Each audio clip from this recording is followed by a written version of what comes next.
த Defender இந்த பேரை கேட்கும்போது ஒரு ரக்கடான பேரை கேட்குற மாதிரி இருக்கும். அதுக்கேற்ற மாரி தான் இந்த காரும் ரொம்ப ரக்கடான கார். எந்த அளவுக்குன்னு பார்த்தீங்கன்னா, ஒரு டிராக்டர் போகக்கூடிய இடத்துல இந்த காரும் போகும். இந்த சீரிஸ் எப்போ இன்ட்ரடியூஸ் பண்ணுறாங்கன்னு பார்த்தீங்கன்னா, 1990ல இன்ட்ரடியூஸ் பண்ணுறாங்க.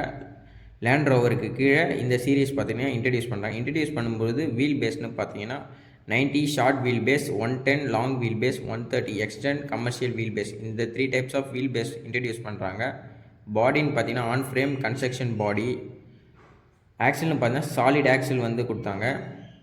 பர்மனெண்ட் 4 வீல் டிரைவ் கொடுத்தாங்க. அதனால் இந்த காரோட நேமும் பார்த்தீங்கன்னா நல்ல ரீச் ஆச்சு. இந்த கார் பார்த்தீங்கன்னா 2016ல் பார்த்தீங்கன்னா ஸ்டாப் பண்ணாங்க. 1990லேருந்து 2016 வரைக்கும் மேனுஃபேக்சர் பண்ணி நிறுத்திட்டாங்க. திருப்பியும் பார்த்தீங்கன்னா 2020ல் ரீஎன்ட்ரி கொடுத்தாங்க. அந்த ஆட் பார்த்தீங்கன்னா தெரியும், ரொம்ப ரக்கடாக இருக்கும் அந்த ஆடு. அதுக்கேற்ற மாரி இந்த காரும் ரொம்ப ரக்கடாக இருக்கும். ரீஎன்ட்ரி கொடுக்கும்போது இன்ஜின் ரிஃபைன் பண்ணாங்க, ரோட் ப்ரெசன்ஸை வந்து இன்னும் அதிகப்படுத்தினாங்க, மெயின்டெனன்ஸ் காஸ்ட்டை கம்மி பண்ணாங்க, ஸ்ட்ராங்காக இருக்கும் கார் இன்னும்.